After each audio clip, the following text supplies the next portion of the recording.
the damage assessment, this is when we're looking at this traffic out there, what's happening. This only occurs when the developer is regulated, and that's all based on those trucks hitting that threshold number that I've kind of been, I feel like I'm repeating myself, but hopefully it'll get through that. It's that all about hitting that threshold. A phase 3 project is separate from phases 1 and 2. We do phases 1 and 2 now and get that out of the way. Phase 3 is there for any time a new development comes into town, and it's handled as a separate piece. It's billed as a separate piece. It's all separate part. Okay. The developer is always responsible for bringing the road back to at least as good a condition as it was before they started. That's why we document the road before they use it, so that we have proof that this is where it needs to be when they're done. Okay. And that's usually, I mean, that's the main point of the road use agreement, is to have that verbiage in there that you will bring this back to this. It could be better even, but it has to be at least as good. Okay, now that doesn't mean you can expect them to go in and turn everything into a highway with 8 inches of pavement, and some places don't even want that. But what they're obligated to do is bring it back to the original state it was in before they started. And the municipality, like I said, they're involved throughout this whole process, and I didn't get into all the nitty-gritty details, but one of the big things they do is they're the final construction inspection at the end of all this.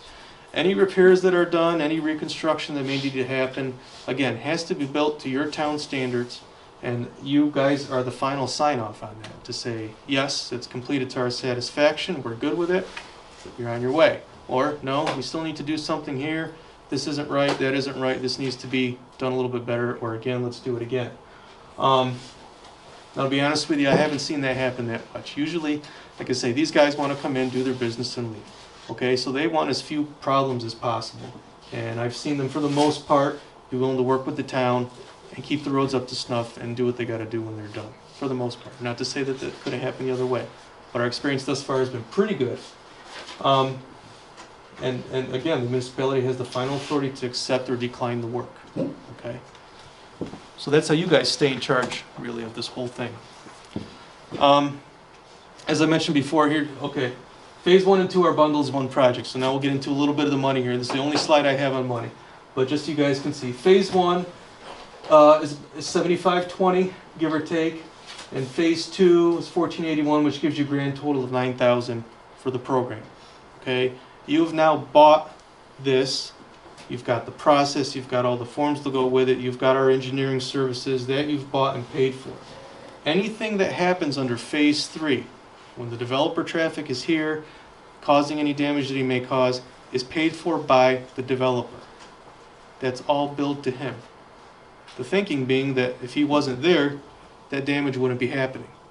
So because he's the cause of the damage, he's going to be the one paying for the repairs. He's going to be the one paying for the monitoring and testing that we're going to be doing while he's out there. Any of the engineering fees that go along with that phase 3, it's going to be borne by the developer. Okay. But just to give a little bit more of a breakdown here, what that phase 1 involves is any of the expenses that we accrue for going out and doing the field work, the initial field work, the photo taking, the road surveying, the mileage to and from, setting the baseline road conditions, so to speak, performing the traffic counts, completing the road survey, all that's under phase 1, and then of course phase 2, the training. So that's all covered by that $9,000 portion up here. Now there are some ways to discount this price. If you have availability to traffic counts for your roads, they need to be 24-hour tube counts with classifications on there as well. If you have those already, we can knock some money off the price for that. And if you have, let's see, what was the other thing? Road survey. Yeah, Delaware County has done road surveys for some towns. I don't know which ones, but if you contact them and find out that they have some kind of road assessment done on your roads, then we can also save you some money there. Okay? But the big thing to take away from this is that's all you should ever have to pay for this. The $9,000. Everything after that is going to be paid for by the developer, and that's written that way in the road use agreement. Okay, that should be right in that verbiage, and I believe it's in our template. So when they sign that, they're signing to say that one, they're going to bring the road back to as good a condition as it was before they started, and two, they're going to be paying for these expenses before all is said and done. So just in summary, again, DRPP, Delta Road Protection Program. We're very specific in what we look at. Okay, we're not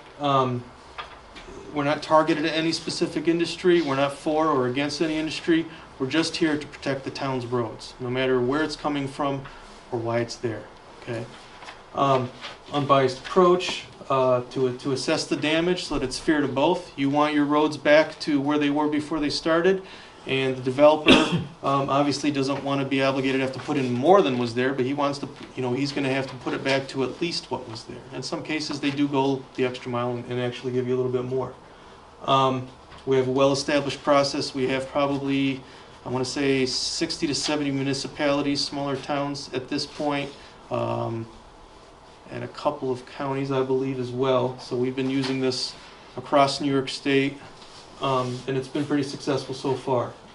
We've got engineering behind us on this. We've got calculations that we can do, measurements that we can take, which just lends weight to your argument if it ever comes down to that of, this is what we have and this is how we take care of our roads. You get the legally sound template law and road use agreement. Again, you can take those and modify them. You can use them as is. They were developed by lawyers, firm Whiteman, Osterman, and Hanna out of Albany, I believe they are. Helped us develop those. Okay, so they have been looked at, legalized already, but usually the town lawyers take a look at them and massage them, to fit their specific needs or your town's rules or whatever concerns you may have. And the big thing to remember is that with us on board, you guys aren't alone in this. Okay, like I said, there's three components to this: the municipality, the developer, and us. So we're there to help you in any way you can through the process.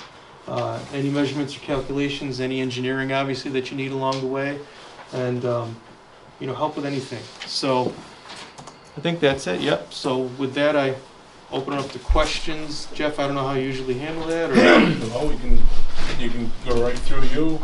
We got about 15 minutes, 20 minutes for it. I'd like to be number one, I guess. Oh, okay. Sorry. On the road load thing where you said load coming in, truck empty going out, is figured one one load. round trip. What if they were taking out material also when they're, on the back, back Okay. load? Is that counted as two then?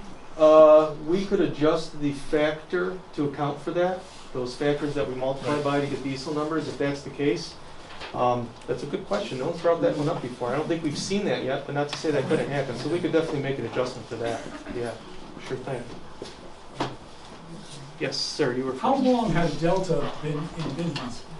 Gosh, long before I was around. I think it was started in, I want to say the 40s. It's been through a couple owners since then. I've been with the company almost 6 years, so haven't been around long enough to know all that history. But. So you could supply the board with names of towns that have used your expertise before. Sure, we can. In case they have some problems. Sure, yeah, we can provide a map with that shows all the municipalities that we're currently servicing. Yeah, that's not a problem at all. Yes. On the phase 2 part, Yes. where you do the training program, I'm assuming that the training involves local people who are going to volunteer to do this work. Is that Yes. how many would be needed for something like that? Well, it's up to the town to decide who's going to be involved, okay? You need at least one person to kind of be the liaison between the town and the developer, okay? That could be anyone that you decide or elect to do that. And you can have as many people involved as you think that you need.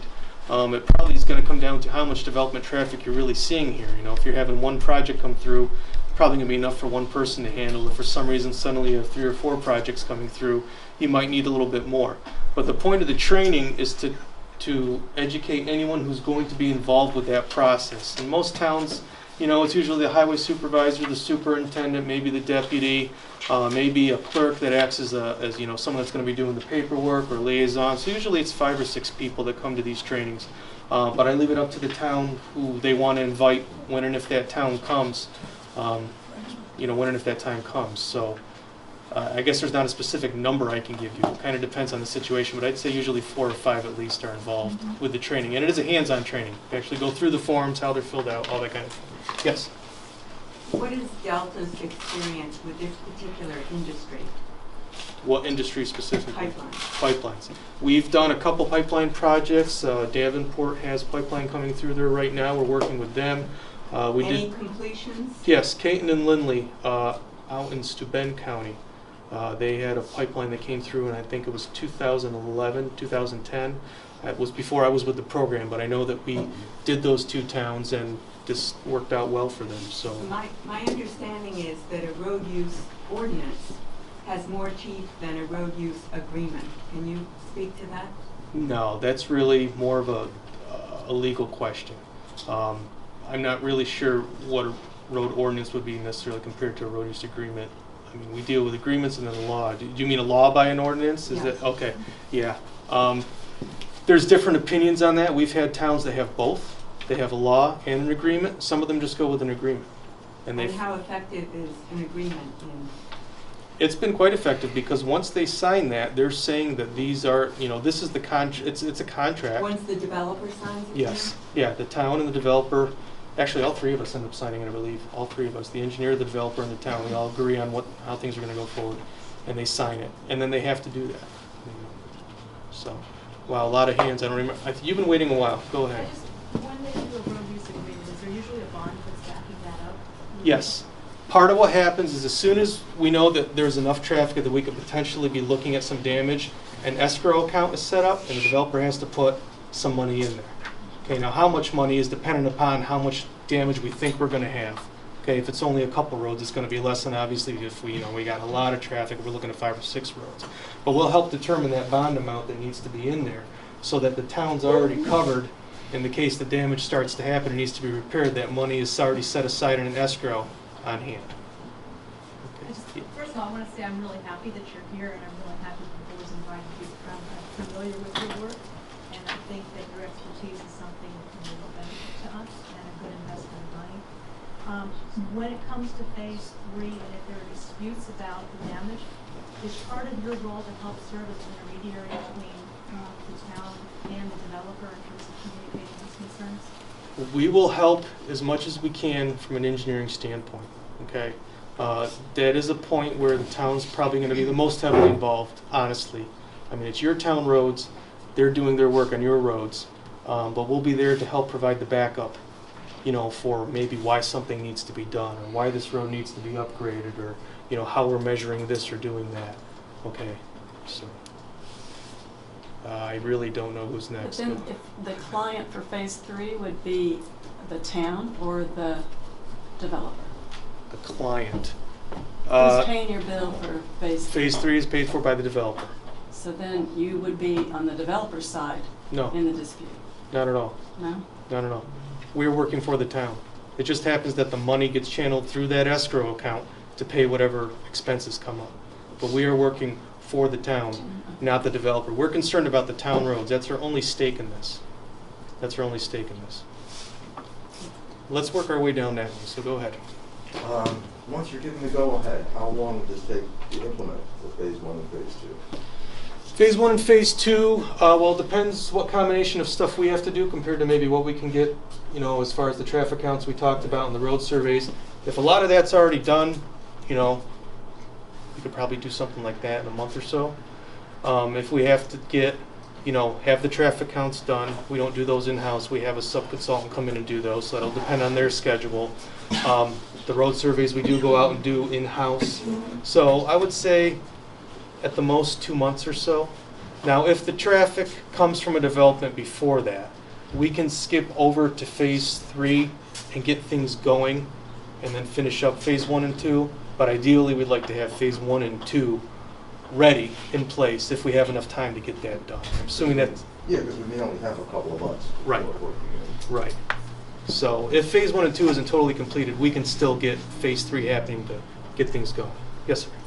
How would you deal with two developers, maybe the second one piggybacking, Mhm. starting its project afterwards, how is responsibility for the damage Right. assessed? That's where that haul route information becomes important. We know developer A has 500 trucks going on this road. We know developer B has 200 trucks going on this road. So during the time span that they're both on that road, X amount of damage is going to happen, and they're going to pay proportional to the amount of trucks they have on there. Okay, so it'll just be broken up straight proportion between the 200 and 500. And is there, developer B says, that wasn't our trucks, has there been a history of that, and have you? We haven't run into too many situations where there was more than one at a time. We kind of expected when we set this up that there might be this big boom from gas drilling, and we might very well see that case where you got guys running around for wells all over the place. So far, it's been a slow trickle of a pipeline here, a wind farm there. So we haven't run into it, but we have thought about it and looked at how would we proportion that for them. Again, remember, they both have to provide their own information. They both have to provide their time frames for when they're going to be out there. So we know that if that damage happens during this time frame, and it was, this many trucks, that's proof that they were there. They can't say, well, we weren't there. Well, if it needs to be, we could do a traffic count on site and see what's going on. If it seems like, oh my gosh, there's more than there should be out here. So there's a little bit of, I hesitate to use the word, but policing that goes on there. Thank you. Yep. Can you sort of break down the number or the percentage of municipalities that have agreements and the percentage that have ordinances? I honestly don't know off the top of my head In which have ballpark. which. Ballpark, I'd say the trend I've been seeing lately is more are going towards just the road use agreement and not the law. So I would say it's probably a 60-40 split. 60 being those who have just a road use agreement and 40% that have both. Okay? And have you seen any municipalities that have asked, that $9,000 is coming out of our taxpayer money? Yes. And it's not our fault that the pipeline is here and that we have to spend that. Have you seen very many that have asked for the person that's doing, the company that's doing the work to reimburse us for that? No, have not seen that yet.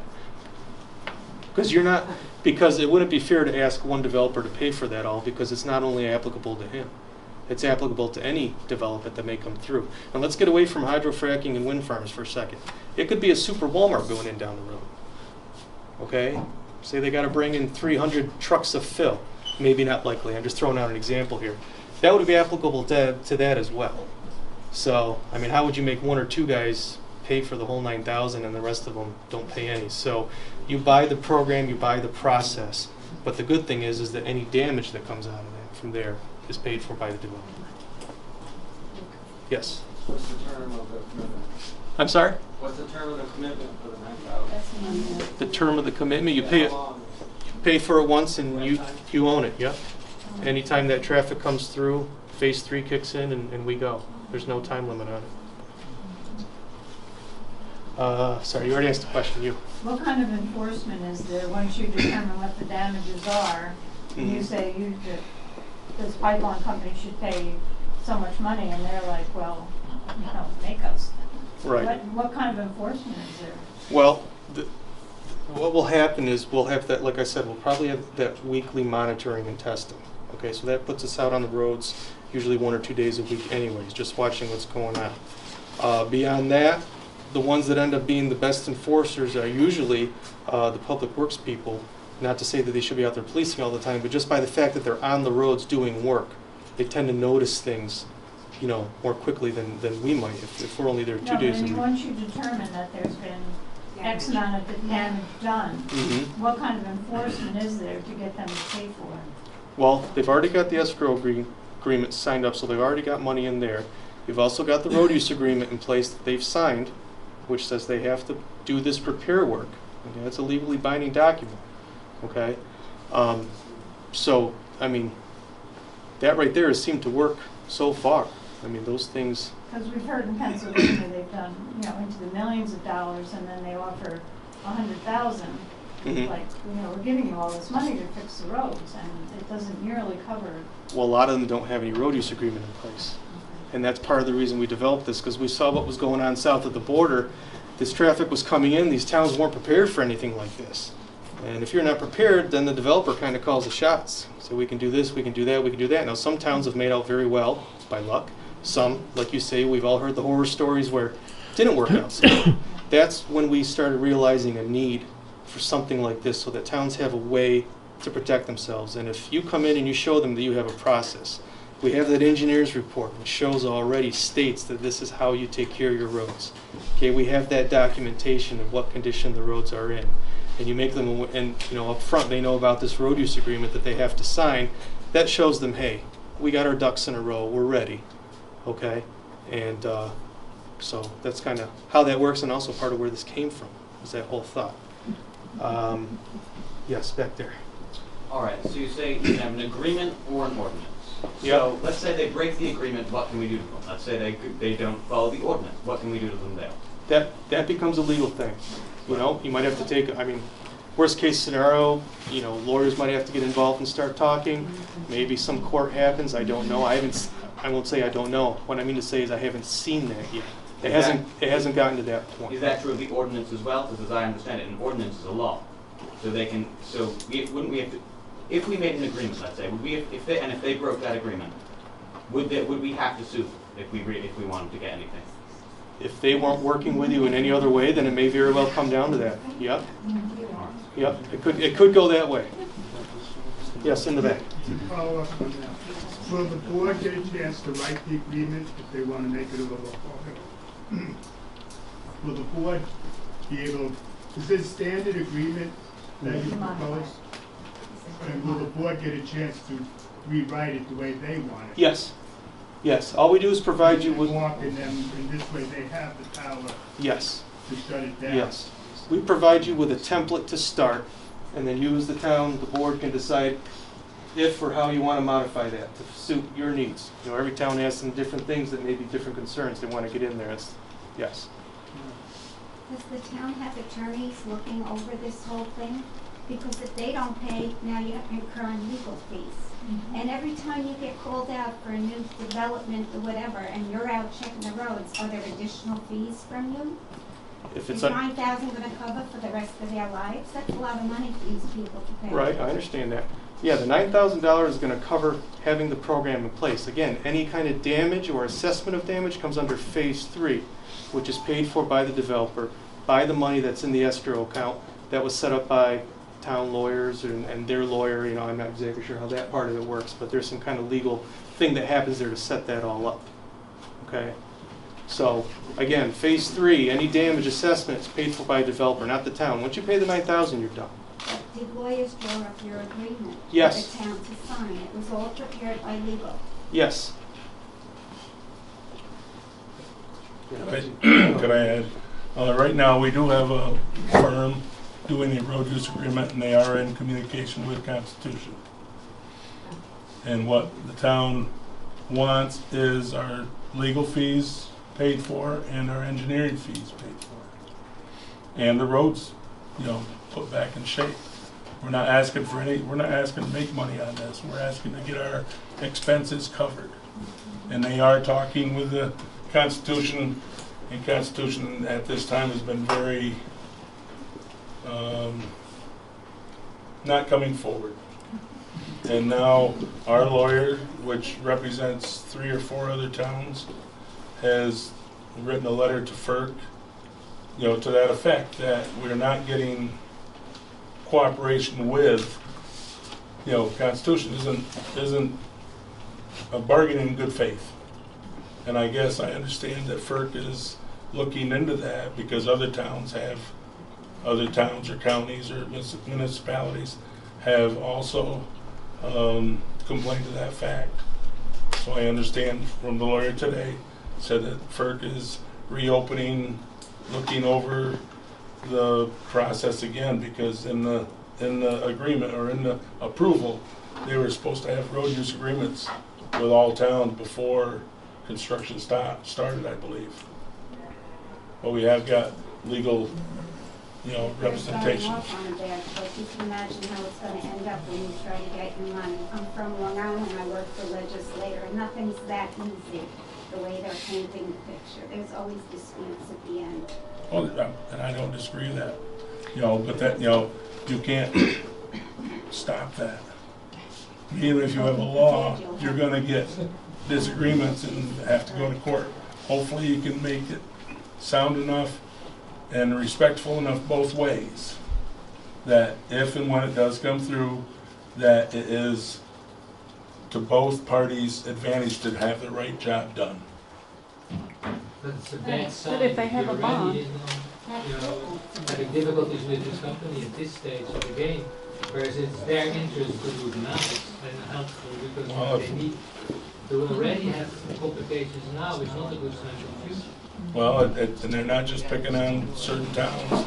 I understand the county is having issues also. It's a thing where I'm hoping what our lawyers said is that FERC is looking at it again because they've had complaints about Constitution not bargaining in good faith or trying to get the road use agreements up in good shape. So it's something that's got to force their hand. That's my. If there's a bond, then that would cover. A lot of the damn good. So if you just have an escrow, that might not be enough, but a bond seems like would. Well, it's all been being looked into through the legal department. Yeah, They've done they're out of they've done a lot of work in Pennsylvania, and they've worked in New York State too. So I have my trust in them. Okay, this gentleman's been waiting quite a while to ask. In your presentation, you mentioned that you can offer a template for both the ordinance and for a road use agreement. Yes. Do you require both, or you just offer that option? I just offer it to the town as an option. It's really up to you how you want to handle that. Both, one or the other. Yes. My question goes right along with what Jeff just said. What if we hire you and agreement is developed and the developer refuses to sign? What recourse do we have? Well, this is where it's really better for a lawyer to answer than myself, but I would think if there's no road use agreement in place, they shouldn't be able to go ahead and do the work. Well, they shouldn't be able to, but That's what I understand. But they've got a little power behind them. Yeah, but if they start, you got to remember too, they also have as much as you may not like them or care for them, they have a reputation to keep up too. If they come into one town and start just doing what they want, It's quite a reputation. well, okay, but I'm saying it's really not in their best interest to do that. So hopefully they won't. And I mean, even though Constitution may not be the best to deal with in some ways, we've dealt with them a little bit. It seems like overall they're still trying to do the right thing, but I think they're getting used to this. They didn't have this opposition in Pennsylvania. I'm sorry. They didn't have this opposition in Pennsylvania. They didn't have road use agreements to worry about, so they got a little more to contend with. But see, that's making them have to realize, hey, look, these guys are a little more aware of what's going on. So that's in your corner. This lady hasn't asked a question. You said that the $8,000 would be paid, and then that was the only money. Then after that, no matter what was happening, it was going to be on the developer. It was 9,000, and yes. Sorry. That's okay. No, I just want to be clear because someone will ask me, wait. we're hoping to get it down to 6,400. Give me those road counts and we can, But when Tennessee comes through, is that then another 9,000 for you? No. Or you've already done that work? No, And so- that's already done. But the roads will have changed. Yeah. Right, which is why we look at the specific haul routes when that new developer comes to town. Once we know what roads they're traveling on specifically, we get those numbers, we get the truck numbers, we get the roads. That's when we go out and look at those roads specifically, again. Because you're right, they could have changed. So you would update the assessment Yes, then? Okay. yes. Excuse me, even though we're covered for whatever happens down the road, let's say you're on the premises and help for the first bout, a year or two later, somebody else comes in like was suggested, do you come back on the scene to help again? Yep, Okay. yep, we're still there. I thought maybe you just have it all spelled out and that's it. No, we come back when the development comes, yes. And you've been wanting to ask a question. Do they have to indicate alternative road routes that they would use? Alternative? Well, or all existing routes they would use? Yes, any roads they want to use, If they use roads use that they haven't identified? I'm sorry, I can't hear her. Go ahead. If they use roads that they didn't identify in the beginning, Mhm. that's called a violation? Yes. Yes. And how do you measure the width of the road? The width of the road Yeah. with a measuring Yeah, tape. okay, I know it's a technical question, but these roads